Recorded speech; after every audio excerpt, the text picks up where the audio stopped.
You may have realized that being healthy feels different than it did in the past now that you're over 50. If you want to maximize your health potential but don't have time to read through overwhelming pages of Google links, this is the show for you. Welcome to Healthy Tips After 50.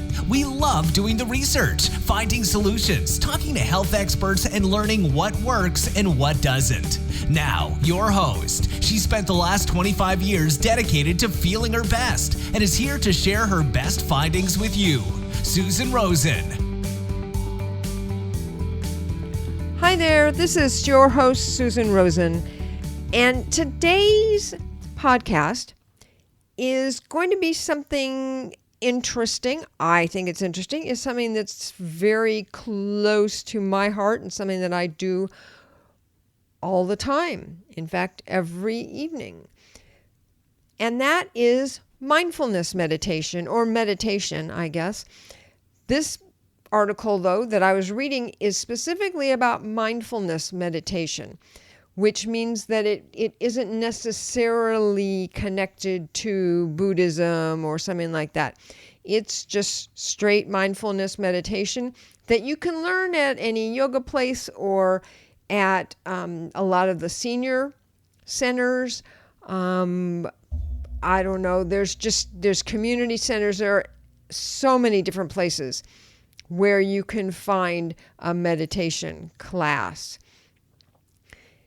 Keep that in mind, because I really think that after hearing this, that if you don't already meditate, you may actually want to go and search out one of these instruction places, people, whatever, to learn how to do this if you don't already, which I just said.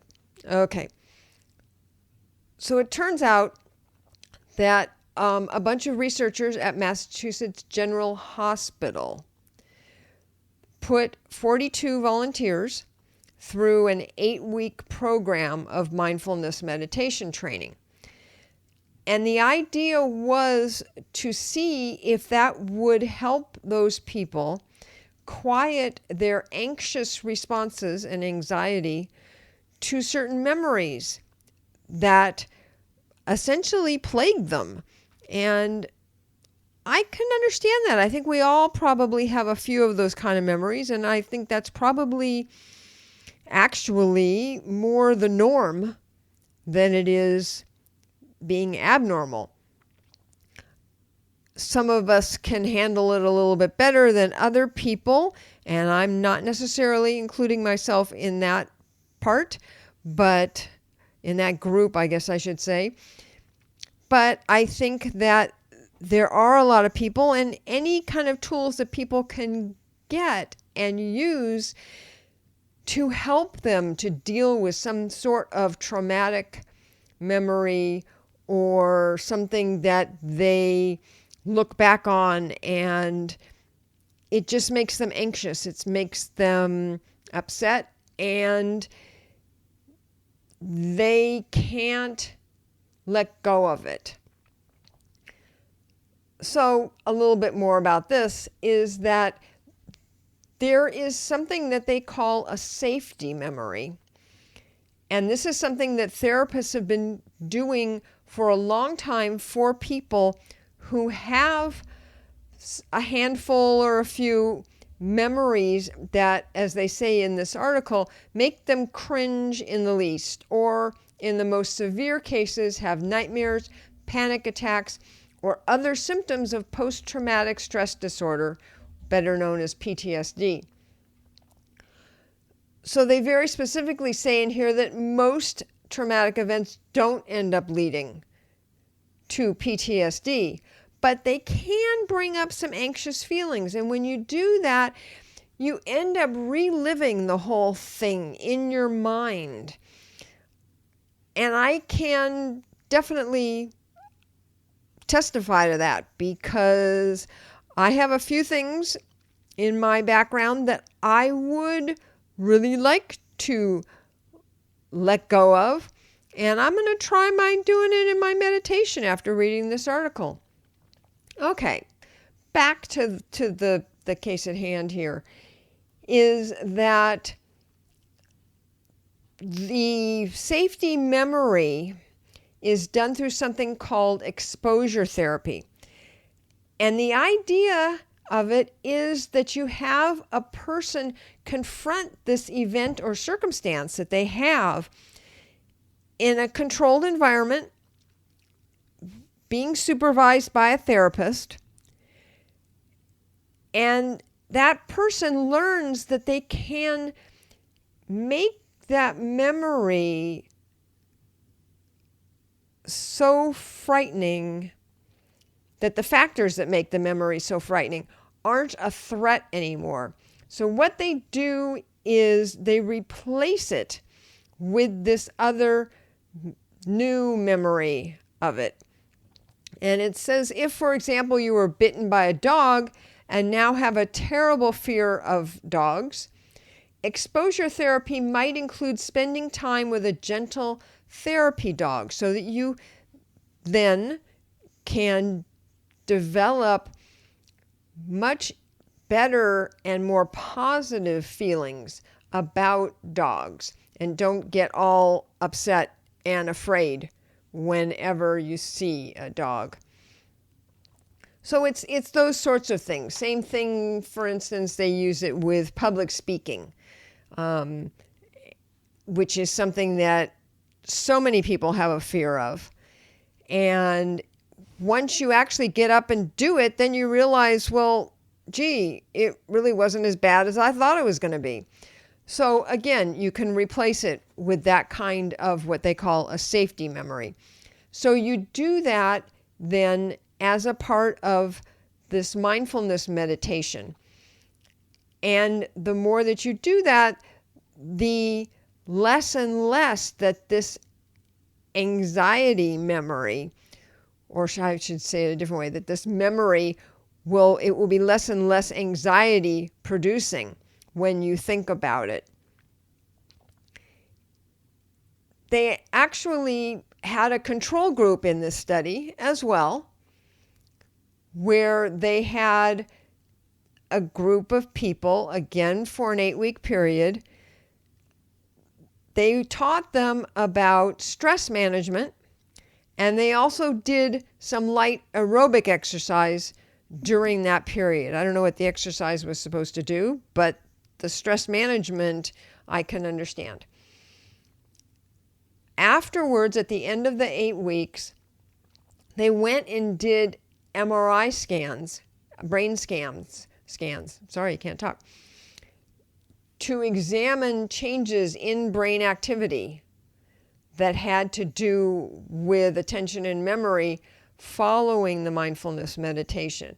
And those scans actually showed that the volunteers who went through the mindfulness meditation training, 8 weeks, actually had a greater ability to recall the safety memory, focus on it, and thus respond, they say, in a healthier way as compared to this other group that had the stress reduction program and the exercise.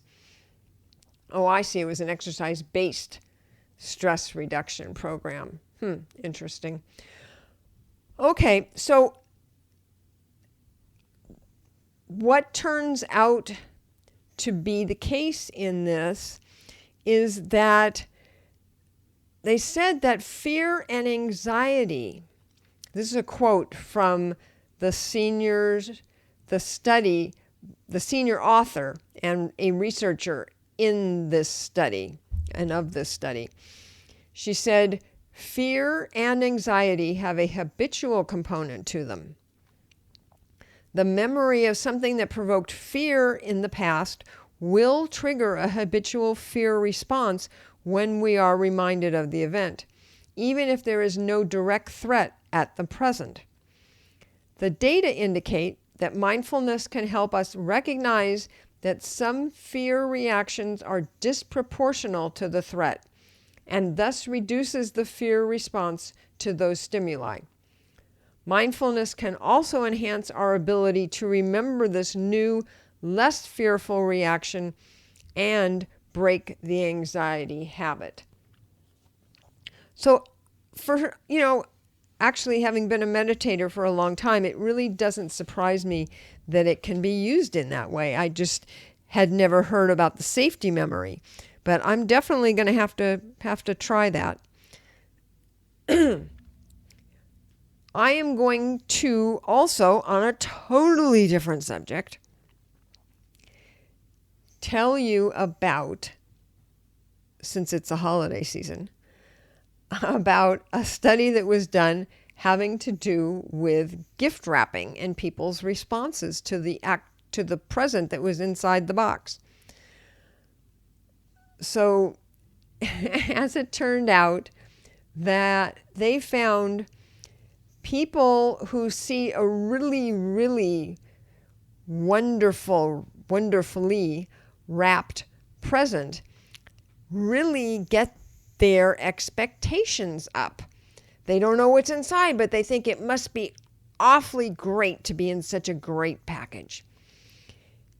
And what ends up happening is that if that gift inside of that package does not match their expectations, they therefore do not get as excited when they open up the package.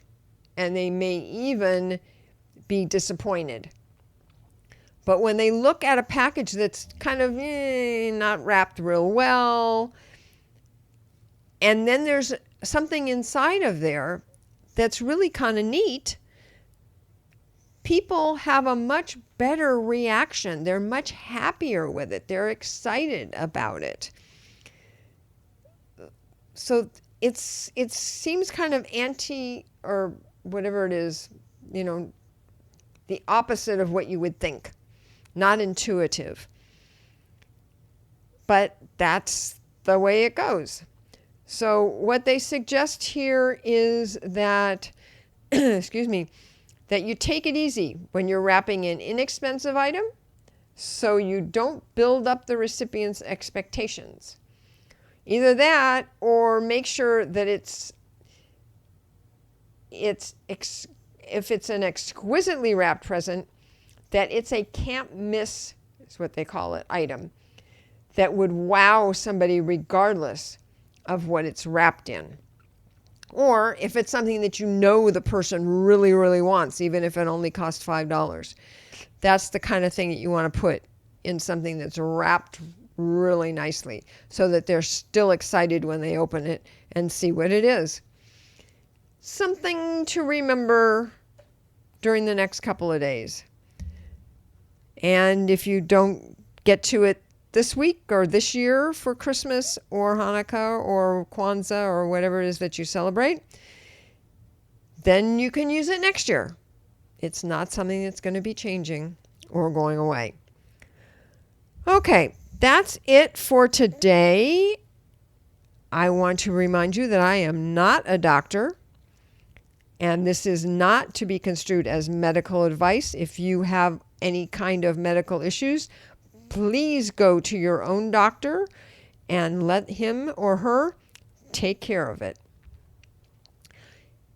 In addition, I will also reiterate that you can find meditation classes all around. They have them at Y's, they have them at community centers, they have them at junior colleges, they have them really everywhere. There's a lot of, you can also go to like a dojo, or you can go to an actual meditation center. There are a lot of those, especially if you're around a big city. A lot of the big cities have 2, 3, 4, 5 different meditation centers that teach different kinds of meditation, and you can kind of pick and choose. But just remember that you got to do the safety memory part if you're trying to get rid of or tone down some memory that makes you anxious and gives you anxiety whenever you think about it. Otherwise, boy, meditation helps for many, many, many things. Physical things, mental things, whatever. Go do it and let me know what you think. Or if you already do it, let me know how you like it. that's it for today. And I will look forward to talking to all of you next week, when I will also be telling you about a training that I'm going to be doing on Facebook. And if you feel like, if you really want to know, it's about it has to do with dealing with overwhelm. If you're interested, send me a private message on Facebook or email if you have my email. Let me know that you want to hear, that you want more information about it. And as I put it together, I'm hoping to start the training the first week of January. So if you are interested, let me know, and I will fill you in with all the information as soon as I get more of it. And in the meantime, I'm going to get off of here before my voice cracks anymore. Have a good holiday, and I'll talk to you next week. This has been Healthy Tips After 50 with Susan Rosen. To stay on the cutting edge of the most effective health strategies, subscribe to this podcast and let us know what you thought of the show with a comment or like on iTunes. Visit healthytipsafter50.com for this episode's show notes, more resources, and free offers.